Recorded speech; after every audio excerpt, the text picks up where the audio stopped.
Thank you very much indeed. Oh, can you hear me? Yes, you can hear me. Good. You'll have to forgive me if I stand up halfway through my presentation. I'm not very good at sitting down, but I'll do my best.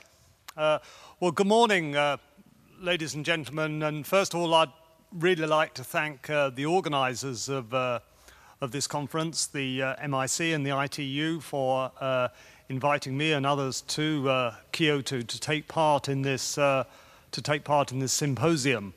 This, of course, is the first of two parts, and we look forward to hosting many of you in London. Some of you will have been to London, and I'm afraid that London, on many respects, doesn't compare to Kyoto. Kyoto is a beautiful city. It has clean, it has efficient transport, and the tube is a pleasure to be on. I enjoyed myself this morning coming to work on the tube, on the subway. In London, people don't enjoy themselves on the tube. We have a competition in London to find the person smiling on the tube. If you find the person smiling, you must tell them not to smile. It's not done. So, but it will be very good to welcome many of you to London in June. Why am I here? Well, first of all, to give you some of our opinions on these issues from London. We're going to talk about the high bandwidth, why the high bandwidth is critical. We've heard a lot of evidence of this already, and I'm going to perhaps add to that at a more general level. What we do not need from the ITU, perhaps what we do need from the ITU, and some of the broader issues in this respect. I'd prepared a few notes of where it all began. We've been hearing where it all began this week, and I think it was very appropriate, as other speakers have said, that Kyoto in 1994 saw the ITU grapple with this issue perhaps for the first time. And this sentence that came out of the protocol or the resolution from that meeting, that telecommunications and information technologies respect the environment. Now this, at the time, that telecommunication and information technologies respect the environment, could have been a line from many different tracks, no doubt. But to me, it summed up a message at that time. But we didn't take it on board, did we? Society didn't take this message on board. Back in the 90s, back in the 80s, no doubt various organizations linked environmental issues, climate change, green issues at the time, but we didn't really take the messages on board. We didn't really heed the warnings of the scientists at that time. And then on the World Telecommunications and Development Conference in Istanbul in 2002, that special awareness be created so that policymakers gain a better understanding of telecommunications and the environment. Again, a linchpin to what was going to follow in the later years, that this linkage was there. And then, of course, we bring ourselves right forward to Geneva this year when Dr. Torre made reference to the fact that ICTs contribute 2 to 2.5% of global greenhouse gas emissions. So there we have some of the history that's encapsulated this debate. And as we move forward, I think it's important that we recognize where we've come from and also recognize the improvement we all need to make. But is it all talking? Do we get into a situation where we just talk about ICT and the environment? We just talk about the contributions that ICT can make at these conferences and then forget about the real world? And that is the challenge that I think we all have as policymakers, as scientists, as technologists, to do more than just talk.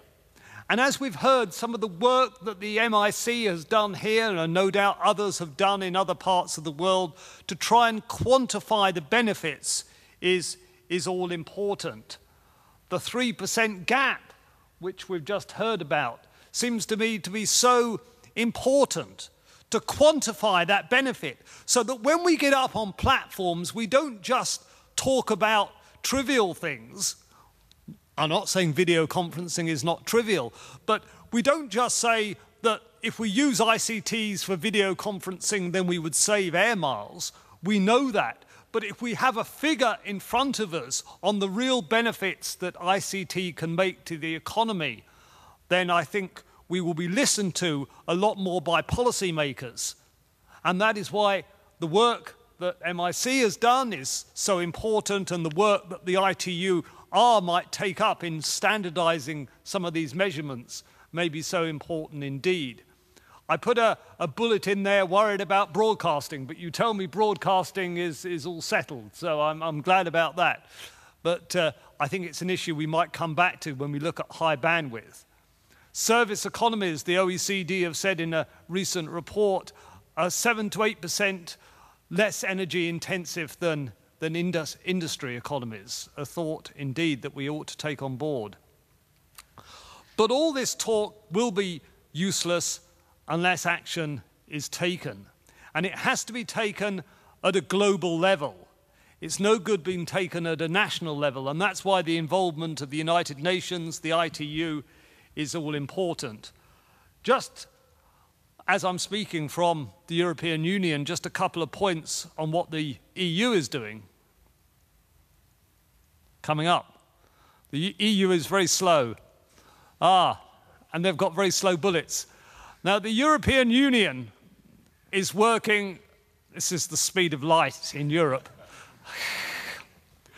In Brussels, we have to talk very slowly, so you'll excuse me. But this is the European Union is working on a number of fronts. And I think what the European Union has done in terms of their EU product directives is quite important, because it's looked at the energy consumption on a whole range of products, from water heaters to imaging equipment to office and street lighting to dishwashers and battery chargers. And it said to the industry, look, you know, these things waste too much energy, so you ought to go and do something about it. And what does the industry say? What does the industry say without the threat of regulation? Well, the industry does nothing much at all, as we've found. But when the European Union says, and if you don't design dishwashers that save 5% of energy, then we'll make you make dishwashers that save 5% of energy, all of a sudden the industry for dishwashers finds they can save 6% of energy. And if you tell people that design street lighting, you've got to save 5 or 6% of the energy in that street lighting, at first they say, no, very difficult indeed, very difficult indeed. And when you tell them you're going to regulate, they save 8%. So product directives is quite important, and the same for the communications sector. Although, as we've been hearing in this conference, the advances that the communications sector are already making in terms of power consumption for radio base stations is truly remarkable.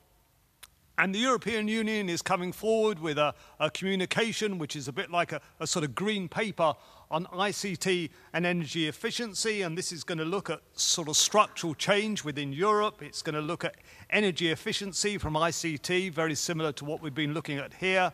It's going to look at ICT and the power grid, something that Mr. Johnson was talking about. It's going to look at homes and buildings in terms of energy consumption, and it's going to look at change in behavior. And I'm going to come back to change in behavior in a second. Now to the high bandwidth economy, and again we've got bullets coming in here at the speed of light. I'm sorry about this, this is my ineptitude at PowerPoint rather than anything else. Right. Okay, the high bandwidth economy that we've been talking about, why is it so important?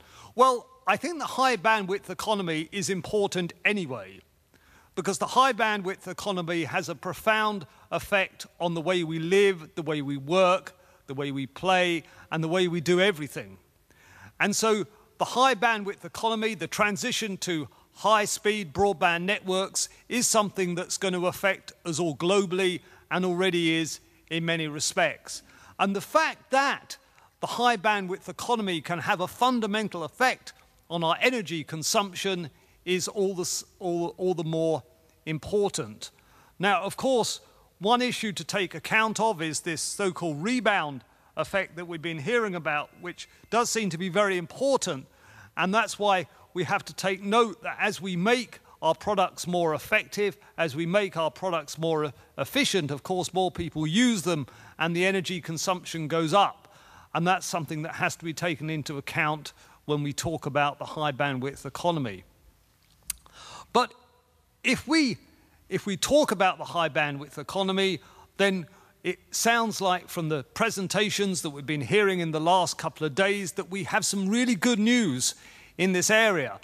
Because the one thing that seems to be that if we do move from copper to fiber, we can actually save ourselves from energy and we won't affect that 2% too much. And of course, there is the whole question of whether we should be using spectrum rather than using wires. It's a big debate in many of our economies on how we're going to deliver this new high bandwidth future. How are we going to deliver it in the developed world, and how are we going to deliver it in the developing world, which is probably even more important. How are we going to use the spectrum of the future? Are we going to continue to waste it for broadcasting when broadcasting can be done over fiber links? Or are we really going to use the spectrum for more important types of communication of the future? And this is one of the debates that no doubt the ITU is having, and no doubt other institutions are having as well. If we're going to use spectrum efficiently in the future, then we probably have to change our fundamental approach to broadcasting as well.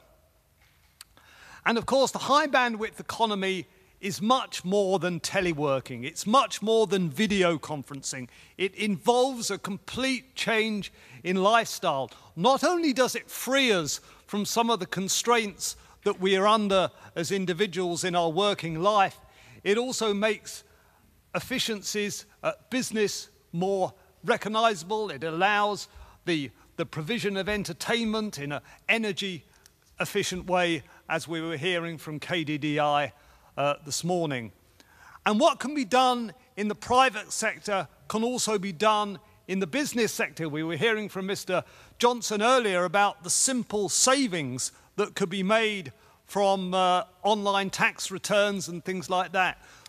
The savings in the public sector can be dramatic in a high bandwidth economy. The sheer wastage of the public sector in delivering services is immense, and if we can put some of that online, then that must be a good thing. But of course, if all this is a good thing, then why is it not being done? And I think here we come to the simple notion that I could not put across as well as my colleague put across earlier. We can go to the brink. We can introduce ICT technologies. Companies such as KDDI, NTT, all the other world leaders, BT, can provide the high bandwidth products, can provide the technology, can provide the ability for us to work more efficiently, for us to save energy. But in the end, it comes down to people. How are we going to change the lifestyle of people? How are we going to really get that person out of that Chevrolet and into the bus? It's a lovely notion, but does it really happen? And that's why what we're doing has significant lifestyle implications. And I think we have to be honest about that. All right, we might say, well, you know, we're the technicians, we're the engineers. It's not up to us to tell the politicians how to act. Well, okay, it's for none of us to tell politicians how to act, especially as a civil servant. We would never dream of telling a politician how to act. I'm sure my MIC colleagues would never tell their ministers how to act. But we do have a responsibility. We do have a responsibility to say, we have this ability. We have this thing called information and communications technology. We know it can make a real difference. We know it can save 3%.